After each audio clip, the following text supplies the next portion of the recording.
अस्सलाम वालेकुम नाज़रीन, आपका मेज़बान यासिर शामी आपकी खिदमत में हाजिर हैं और आप देख रहे हैं डेली पाकिस्तान। आज से ठीक 7-8 माह पहले आपने डेली पाकिस्तान की स्क्रीन पर एक वीडियो देखी होगी। ये वो शख्स हैं, वो कितने मोटे हैं आप उस वीडियो में देखें, इतने बड़े बड़े इनके घुटने हैं और ये इतने गोलू मोलू क्यूट से लग रहे थे। इनको मैंने गुदगुदियां भी की, इनको मैंने उंगलियां भी लगाई, इनको गुदगुदी नहीं होती थी। उस वक्त इनका वेट तकरीबन 175 से 80 kg था। इस वक्त इनका वजन जो है 90 किलो रह चुका है। आप तस्वीरें कंपैरिजन में अपनी स्क्रीन पर देखें। एक तस्वीर में इन्होंने व्हाइट कपड़े पहने हुए हैं और सोफे के ऊपर बैठे हुए हैं और आप देखें कितने गोलू मोलू लग रहे हैं और उठने बैठने से आपको आवाज़ लगेंगे। एक दूसरी तस्वीर देखें जिसमें इन्होंने ब्लू कॉटन का सूट पहना है और तकरीबन 6 थान सिर्फ इनकी शलवार पे लगते थे और 17 थान इनकी कमीज पर लगते थे। एक और तस्वीर देखें, इसमें इन्होंने हाथ में मोबाइल पकड़ा हुआ है और दूर से ऐसे लग रहा है जैसे माचिस हाथ में पकड़ कर आग लगाने लगे हैं। लेकिन उसके बाद इनकी जिंदगी में डॉक्टर सईद कुरैशी साहब आए जिन्होंने इनके मैदे को स्टेपलिंग कर दी। जब ये इतने ज्यादा मोटे थे, ये एक वक्त में 25-25 नान, 5-5 किलो मछली और पाए के जो प्याले होते हैं वो शोरबे समेत 8-8 9-9 खा जाया करते थे। लेकिन उसके बाद जब इनकी मैदे की या स्टमक की जो स्टेपलिंग हुई है, उसके बाद उसका साइज नॉर्मल कर दिया गया जो एक सेहतमंद इंसान का होता है। अब ये रोटी कितनी खाते हैं नॉर्मल इंसान की तरह? 1, 1.5, 2 रोटियां खाते हैं और ये फुल हो जाते हैं। अब ये इनसे जानते हैं कि इसमें इन्होंने कोई डाइट भी ली है, पहले क्या खा रहे थे, अब क्या कर रहे हैं, पहले गुदगुदी हो रही थी, अब गुदगुदी हो रही है या नहीं हो रही? हंसी जा रहे हैं। नहीं हो रही गुदगुदी। क्यों नहीं होती?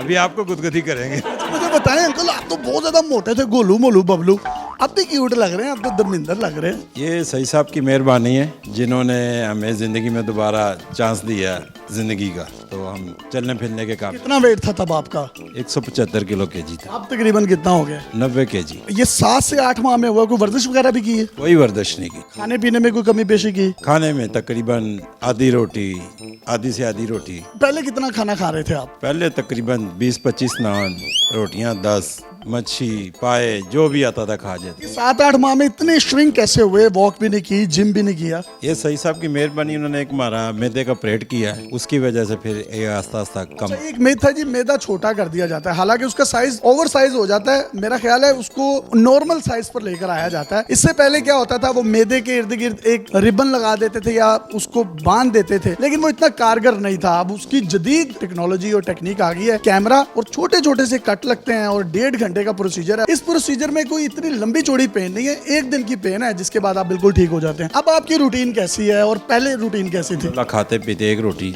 डेली खाते हैं। चलते फिरते में कोई प्रॉब्लम तो नहीं होती? अब अभी आपके सामने चलते हैं, ये देखिए। हाँ, वो इधर आए, इंटरव्यू करना है, इधर आए, इधर बैठे। यार अंकल तो बहुत चौकस हो गए। कपड़ा कितना लग रहा था जब पहन रहे थे? पहले 2 सूटों का 1 सूट बनता था, अभी जो अपना 1 सूट होता है उससे भी बचा कर। पाँव का साइज भी छोटा हुआ है? हाँ बिल्कुल छोटा हुआ। पहले कितना था पाँव? पहले 11 का जूता आता था और आपका वेट था 175? 175। आपकी जूतियां तो आपको गालियां निकालती होंगी तब, और आप तो दुआएं देती होंगी। तो गालियाँ देती थी, अभी तो हंसती हैं।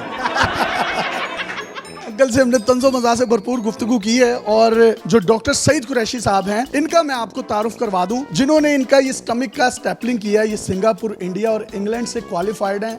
37 साल इनका तजुर्बा है, ना सिर्फ पाकिस्तान में, अफ्रीका में भी कई तस्वीर आप अपनी स्क्रीन पर देख सकते हैं जिसमें इन्होंने 5-5 बच्चों की, उन गरीब खवातीन जो अफ्रीका से ताल्लुक़ रखती हैं, उनकी फी सबिलिल्लाह इलाज किए हैं और उनके पेट देखें किस तरीके से इन्होंने लिफ्ट कर दिए हैं। इसी तरीके से पाकिस्तानी शोबिस इंडस्ट्री के बेशुमार लोग यहाँ पर आते हैं जो कि अपने फेस लिफ्ट करवाते हैं, खवातीन ब्रेस्ट लिफ्ट करवाती हैं।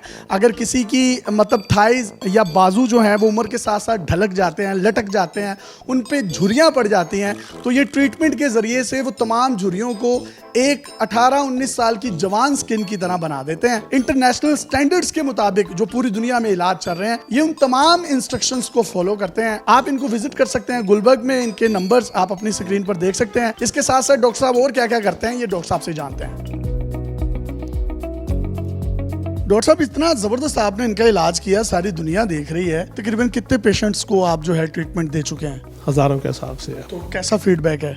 माशाल्लाह बहुत अच्छा है। कोई पेन या कोई दर्द या उसके बाद इंसान मिथ है कि बहुत मोटा हो जाता है? लेकिन ये हर चीज़ होती है ना, हर ऑपरेशन का एक तरीका कार होता है, उसके लिए प्रॉपर वर्कअप करके उसको तैयारी करके। मैदा आप काटते हैं? एक मिथ ये भी है। नहीं काटते नहीं, स्टेपलिंग करते हैं, उसको हम स्टेपलिंग करते हैं। उसको नॉर्मल साइज पर लेकर आते हैं? उसको नॉर्मल जो ओवर बढ़ गया होता है उसको ज़रा नॉर्मल साइड पे इंसान को फिर भूख नहीं लगती है, वो भूख मार रहा होता है, वो जंग कर रहा होता है अपने आप से? नहीं, ऐसा नहीं है, भूख भी कम लगती है और अंदर कैपेसिटी भी उतनी ही होती है जितना वो नॉर्मल बंदा खाना। तो जनाब, अगर आप में से कोई भी अपनी कॉस्मेटिक सर्जरी करवाना चाहता है तो वो भी इनके पास पूरा एक स्टाफ मौजूद है। और अगर आप अपने मोटापे से बहुत ज़्यादा तंग हैं, और होना भी चाहिए क्योंकि ये बीमारियों की जड़ है, इसी से शुगर होती है, इसी से मोहलिक बीमारियाँ होती हैं, तो आप यहाँ पर आ सकते हैं। और बड़ा साफ़ सुथरा इनका बड़ा अच्छा सा गुलबर्ग में ये क्लिनिक है। कॉन्टूर्स, जिसका मतलब होता है खदो खाल, तो ये इंसानी अज़ा या इंसानी जिस्म के अज़ा के जो खदो खाल हैं उनको नेचर के बिल्कुल करीब करने की कोशिश करते हैं। अल्लाह हाफ़िज़।